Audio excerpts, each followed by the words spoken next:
Hey everyone, how are you? Thanks for hanging out with me on this Monday, and I hope you had a great weekend. And I want to talk to you guys about geniuses.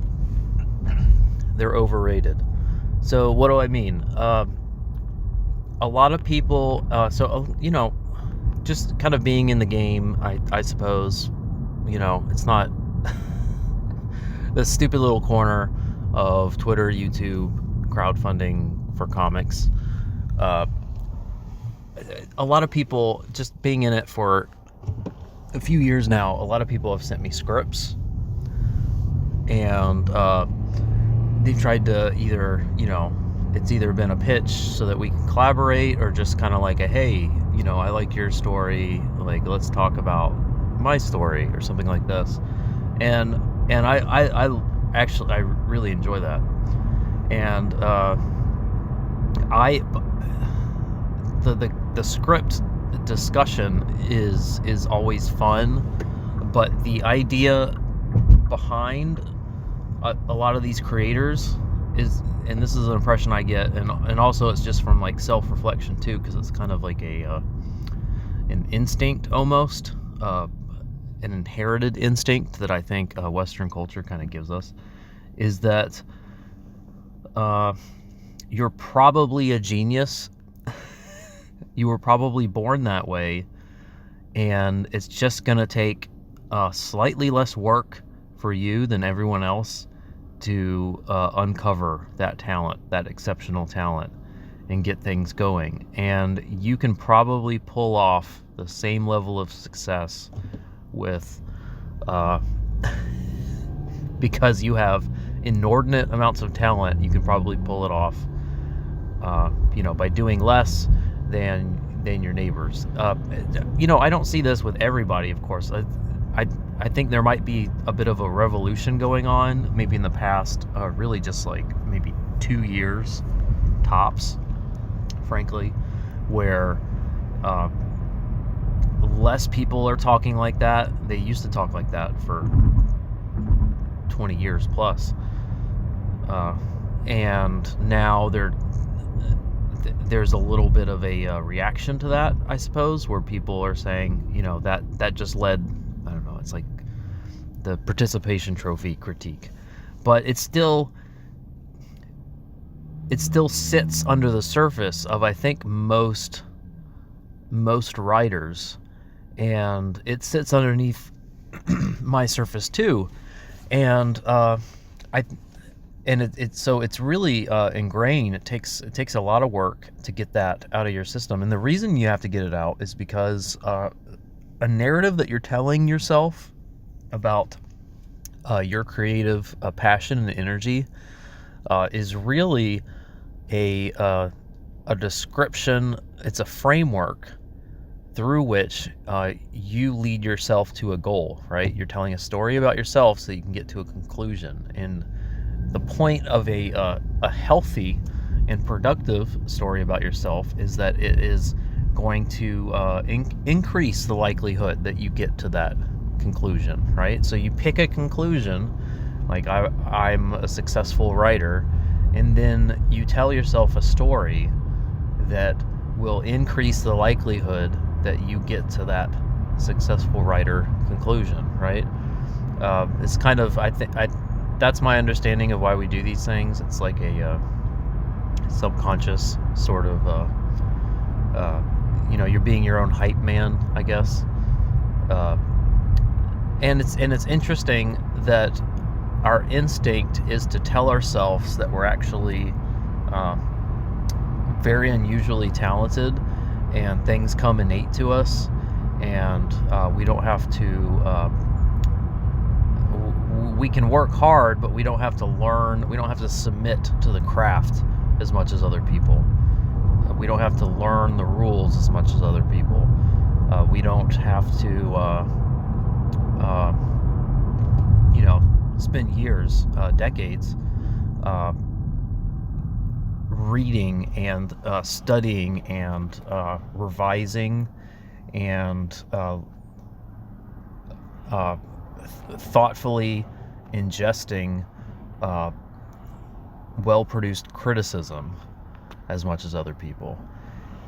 And I think I know what's going on when it comes to that. And this is just something I think anyone can kind of get some get some quality help from. Jeez, I hope you guys can't hear that. There's some guys zooming this Monday.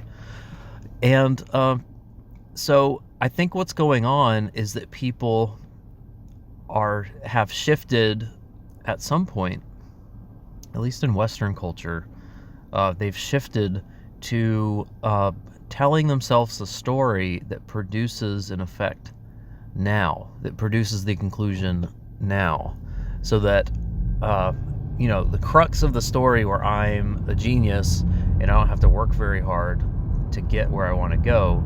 I think the axle around which that story is revolving is I'm a genius. So I get to wake up this morning without any effort, and I'm already a genius. So I've already kind of reached my fulfilled state that the story's trying to produce, if you know what I mean.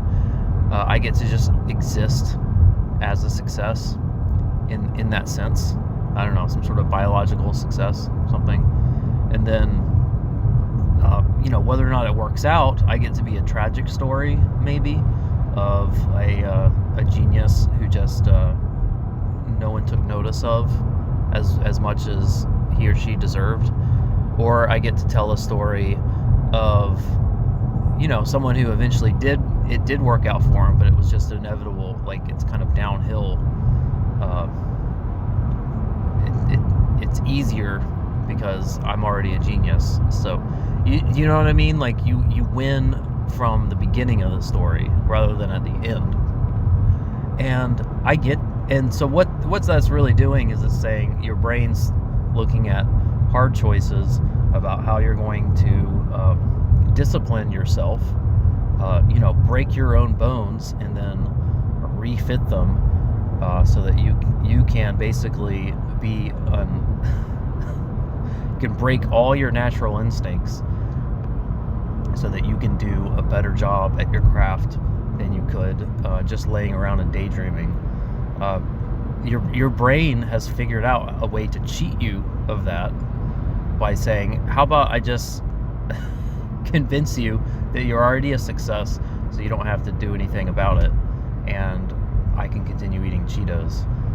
And Cheetos are great, but it's the participation trophy already coming in, but it's through the means of this genius myth.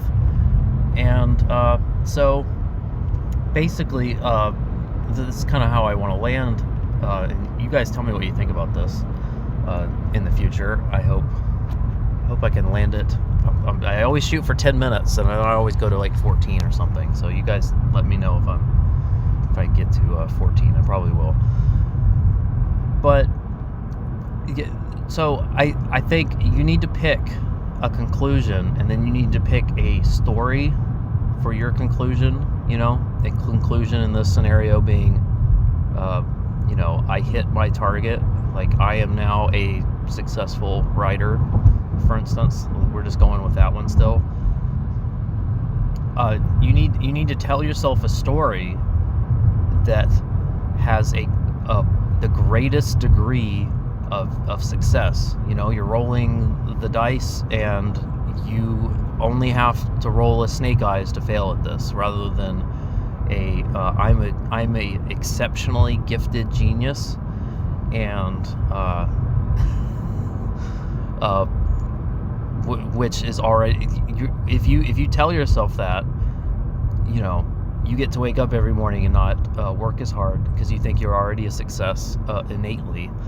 But clearly you have to be rolling the evolutionary dice. You're going to have to roll snake eyes 23 times in a row in order to get the level of talent that your brain is telling you claim to possess. So it's the chances of you rolling that are much lower than the chances of you telling yourself a story that tell yourself this story instead. I am very inspired and passionate about storytelling. I'm inspired by storytelling, and I'm passionate about contributing to the craft. I want to learn every facet and corner and crevice of what storytelling is, what it isn't, and I'm going to work hard every day until I get to that point. And you can see the operative element in that is working hard, and the goal is clearly defined. And guess what? There's a much higher likelihood that you can hit that target, because that is a lot. There's a good thing about common stuff. There are a lot of common successes with people who work hard. That's a good thing. There are uncommon successes where people just walk out of their mothers and they're geniuses. But there's, even as rare as they are, the vast majority of them never do anything with it, because they're probably living in a real world version of the fantasy story that you and I are telling ourselves, that we're geniuses, and so we don't have to do anything with our lives. The vast majority of them are as lazy. They continually still roll the dice and come up snake eyes because they do not have the hard work ethic. They don't have the motivation to work as hard as their successful neighbors. So they're much more successful neighbors.